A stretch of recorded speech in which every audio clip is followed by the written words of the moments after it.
Oi, tudo bem? Eu sou o Paiva Frade e hoje eu estou aqui para falar desse grande artista que pintou essa tela em Paris em 1927. Ele levou as cores do Brasil para Paris e lá foi reconhecido por isso. O nome dele é José Marques Campão. Foi um dos principais pintores de São Paulo. Ele nasceu em 1892 e estudou no ginásio Nossa Senhora do Carmo. Estudou depois com Oscar Pereira da Silva e já em 1907, precocemente, com 15 anos, participou da 14ª Exposição Geral de Belas Artes, recebendo nela menção honrosa. Das mesmas exposições participou até a 17ª Exposição Geral de Belas Artes, quando com 18 anos, provavelmente com recursos da família, em 1910 foi para Paris, onde estudou com Paul Albert Laurens, na Academia Julian. E em 1912, após vencer o concurso para entrar na Escola Nacional Superior de Belas Artes de Paris, estudou com um dos grandes representantes do academicismo francês, o autor do teto do Teatro Odéon, do Capitólio de Toulouse, Jean-Paul Laurens, o pai do Albert Laurens, que transitou, o fez transitar entre o impressionismo do Laurens e o clássico do pai. Concorreu 6 anos consecutivos no Salão dos Artistas Franceses, expôs no Salão de Bruxelas, no Salão Náutico e, a convite, no Salão de Deauville. Após ter participado de algumas edições do Salão de Artistas Franceses e ter conquistado bastante visibilidade, retornou para a capital paulista em 1915. Foi obrigado a voltar por conta da Primeira Guerra Mundial. Mas em 25, ele retornou para Paris e por inúmeras vezes participou de edições do Salão. Como seu professor, Oscar Pereira da Silva, também casou-se com uma francesa e moraram no elegante ateliê. Ele expôs Tranquillité no Salão de 1928 e no mesmo Salão de Paris de 31 expôs Ninfas. Eram os nus que eram em voga na época, e com ele recebeu menção honrosa no Salão dos Artistas Franceses. Em Paris, ele realizou várias exposições, na Galeria Mona Lisa, na Galeria Massal, na Galeria Scala. Em Londres, expôs na Goupil, na Galeria dos Artistas Franceses de Bruxelas, que foi visitada pelos soberanos da Bélgica, na Ferjul, de Nova York, bem como na Open Gallery de Cape Town, na África do Sul. Uma elogiosa crítica ao pintor brasileiro em Paris foi publicada na revista L'Illustration, que publica elogiosa crítica da exposição que foi feita em 1927 pelo pintor na Galeria Mona Lisa, onde, nessa exposição, o embaixador do Brasil, Souza Dantas, adquiriu o primeiro quadro abrindo a exposição. Raimund Selling escreveu sobre o título: Revisão da Verdade e da Beleza. José Marques Campão chega até nós do Brasil. Ele traz dos céus coloridos da América do Sul uma visão calorosa e um amor pelos brilhos policromados que tem para os nossos cansados olhos europeus todo o sabor inebriante das frutas exóticas. Esses vermelhões, esses cobaltos, esses verdes veroneses que cantam entre o jogo de sombra e de sol. São, de fato, as nossas paisagens da Ilha de France que os inspiraram. Em grande parte, mas o prisma de um olho brasileiro ampliou-os, embelezou-os, rejuvenesceu-os, com uma cor que muitas vezes já não sabemos ver. Com traços largos, habilmente dominados na sua paixão, José Marques Campão, entre raios de luz que têm brilhos e transparências de pedras preciosas, mostra-nos casas amontoadas coquetemente sobre as centenas de árvores nos jardins esplendidamente ordenados de Versalhes e do Trianon. Às vezes, a leve neblina das nossas manhãs abafa um pouco a sua paleta, mas o sentimento que o sol está ali, muito próximo, o que em breve fará explodir o seu canto.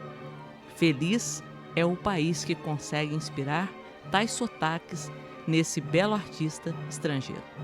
E Chatanier, conhecido crítico de Paris, também faz uma crítica e afirma: brasileiro, filho de brasileiros. José Marques Campão é um brasileiro de sangue puro.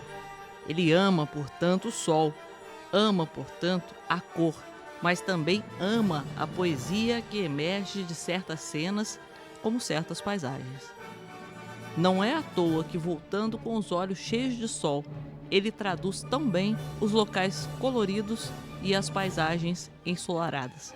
Também não é surpreendente que esse sentimentalista goste de cenas interiores pequenas, simples e íntimas, que seriam ingênuas se não realçasse a sua salubridade.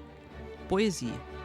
Os seus temas são simples, despretensiosos, mas nunca vulgares.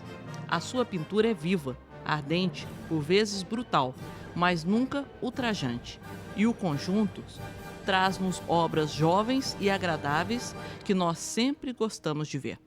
Por lá, ele viveu 6 anos, retornando em 1932 para São Paulo. Nessa época, sua carreira paisagística retrata, a partir daí, o interior e praias paulistanas. Aqui em Minas Gerais, a Serra da Mantiqueira e as cidades históricas. O Rio de Janeiro, retrata Goiás, Paraná, expõe em Montevidéu, expõe em Buenos Aires, na Argentina. Em 1932, na rua 16 de Novembro, em São Paulo, ele expôs 55 quadros. Expôs no Teatro Trianon, no Rio de Janeiro. E com o grande crescimento que acontecia naquela época da arte moderna, ele continuou conhecido entre os pintores paisagistas, prestigiado até a década de 1950, quando em 51 recebeu uma homenagem póstuma do 16º Salão Paulista de Belas Artes na Galeria Prestes Maia com a Grande Medalha de Ouro. É a que lhe faltava. Na década de 1980, figura com destaque nas mostras 1980, Paisagem Brasileira, no Paço das Artes, em São Paulo. 82, Marinhas Ribeirinhas, no Museu Lazar Segal. 1985, 100 obras no Itaú, no MASP. 1986, 19 e 20, a virada do século na Pinacoteca do Estado de São Paulo. 98, grandes coleções paulistas no Museu Naval Oceanográfico do Rio de Janeiro. Também em 98, em São Paulo, iconografia paulistana em coleções particulares no Museu da Casa Brasileira. E aí vai, porque ele foi homenageado como um dos grandes mestres que São Paulo já teve, principalmente em Paris. Além das mostras da Sociarte, em 2004 participou da mostra O Preço da Sedução, do espartilho ao silicone, no Itaú Cultural. E em 2019 participou da mostra feita pelo Instituto de História e Geográfico de São Vicente, Clássicos no Museu. É interessante pensar que nesse princípio do século, as temáticas que estavam em voga em Paris eram temáticas mitológicas, de ninfas e dos nus. Eram os grandes artistas parisienses. Dificilmente um brasileiro, a não ser Pedro Américo, bateria um parisiense daquela qualidade. Mas o Campão levou para lá as suas cores. Eram as cores que ele não tinha, que eles não tinham.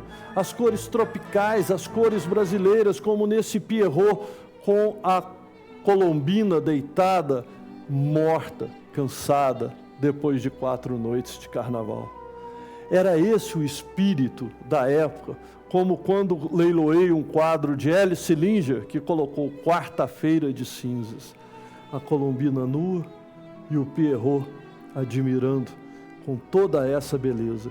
E é interessante que desse quadro ele pintou uma outra versão que eu localizei em minhas pesquisas e vou apresentar aqui ao lado, essa versão, que é em preto e branco, mas aí está ela com a cigana. Quem sabe a cigana antes do carnaval, dando para ela a ideia de que ela conseguiria um amor no carnaval e após o carnaval, ela com o Pierrot. É tudo uma imaginação minha, mas é uma imaginação gostosa, porque esses quadros são narrativos que nos levam a pensar, que nos levam a viajar e a mergulhar nesse mundo. É muito mais do que uma imagem, é um filme da época. O meu nome é Paiva Frade. Espero que você tenha gostado. Até o nosso próximo vídeo. Tchau. Ó, se gostou, curta, compartilhe, faça aquelas coisas tudo que a gente tem que falar para fazer. Tchau.